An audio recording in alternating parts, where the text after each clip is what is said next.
عليكم ورحمة الله تعالى وبركاته. مرحبا بالجميع وتحية إليكم من جديد. برنامج اليوم هو برنامج مهم موجه خاصة للإخوة والأخوات الذين لديهم تساؤل عن الهجرة إلى الولايات المتحدة الأمريكية في عهد الرئيس الجديد للولايات المتحدة دونالد ترامب. إذا هناك نقاط مهمة سوف نتطرق لها في البرنامج، ولا بأس إن استفدتم من البرنامج أن تقوموا بمشاركته مع الأصدقاء والأحبة، هذا كله لكي تعم الفائدة. ولا تنسوا أن تشتركوا في القناة. إذا التساؤل المطروح: هل التقديم على لم شمل عائلي والهجرة إلى الولايات المتحدة ينصح بها في الوقت الحالي؟ ونؤكد هنا في عهد الرئيس الجديد للولايات المتحدة دونالد ترامب. سنجيب بالواضح ردا على كل من يحبطون ويخوفون المهاجرين والعائلات من التقديم على لم الشمل وكذلك للهجرة إلى الولايات المتحدة. لكي تطمئنوا، سواء كنت مهاجر أو مهاجرة عن طريق القرى الأمريكية أو مهاجر عن طريق لم شمل عائلي والهجرة بشكل آخر، أكيد منكم من هم من المهاجرين الجدد، وأكيد هناك مهاجرين قدماء، وأكيد كذلك هناك من لديه الجرين كارد فقط، وهناك من لديه الجرين كارد مع الجنسية الأمريكية. كلكم يحق لكم التقديم على لم شمل والهجرة على حسب القانون الموضوع في الجرين كارد مع الجنسية الأمريكية.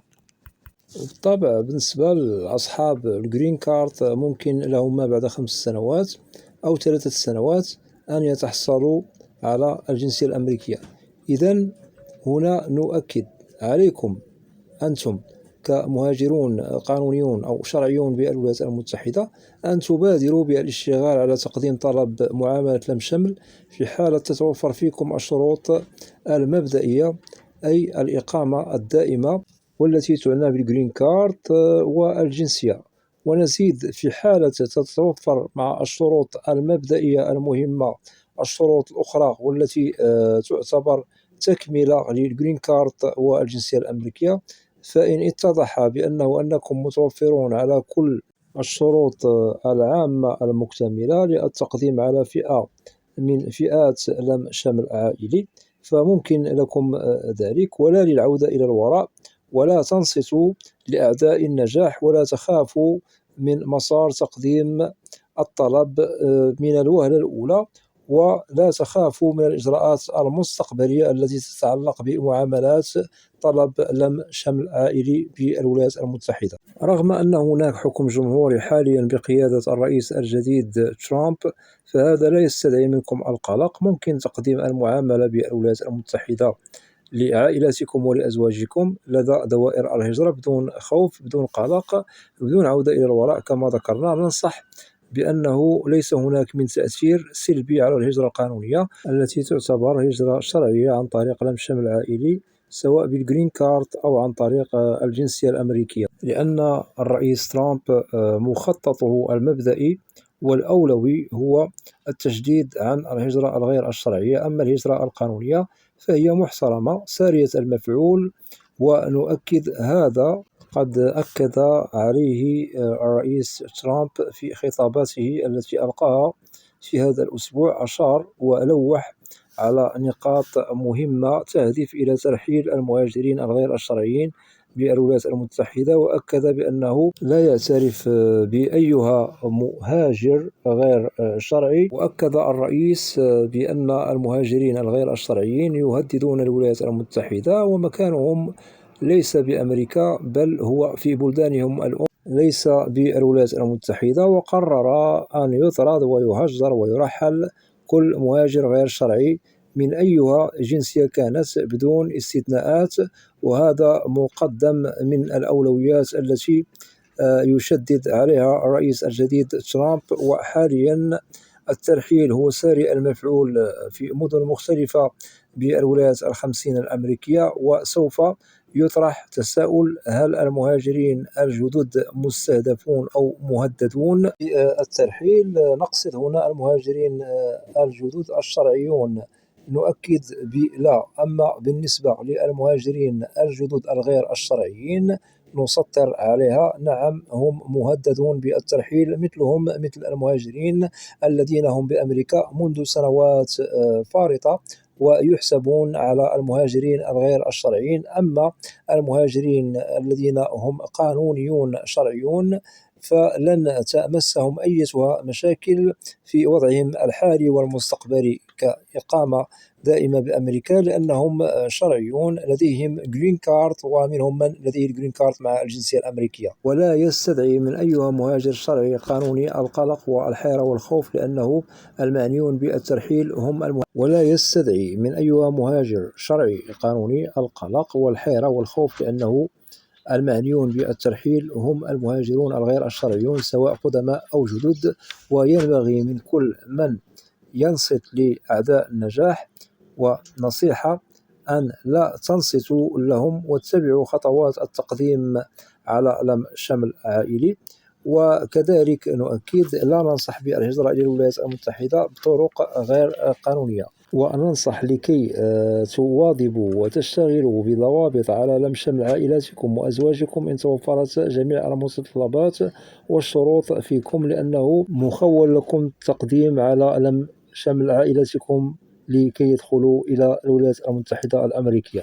ونؤكد عن طريق لم شمل عائلي كيفما كانت الفئة والطريقة المقدم عن طريقها، سواء بالجرين كارد أو جنسية أمريكية. إذن أؤكد بأن ترامب أكد بأنه دوائر الهجرة تشتغل بشكل منظم على كل الأصعدة، وأشار بأن موظفو مراكز الهجرة بأمريكا يعملوا بجد ونظام على كل الملفات المدفوعة والمقدمة، سواء التي قدمت في الأشهر السابقة أو في الأشهر الأخيرة أو السنوات السابقة، وليس هناك من مشكل. وزاد ترامب تأكيدا بأنه سوف يقوم برعاية دوائر الهجرة باهتمام مهم محسوب بألف حساب وحساب لأجل تلبية مسارات جميع معاملات تقديم لم شمل عائلي بالولايات المتحدة الأمريكية، سواء حديثا أو سابقا. إذن إلى كل من يطرحون الأكاذيب، وهنا نؤكد على أعداء النجاح،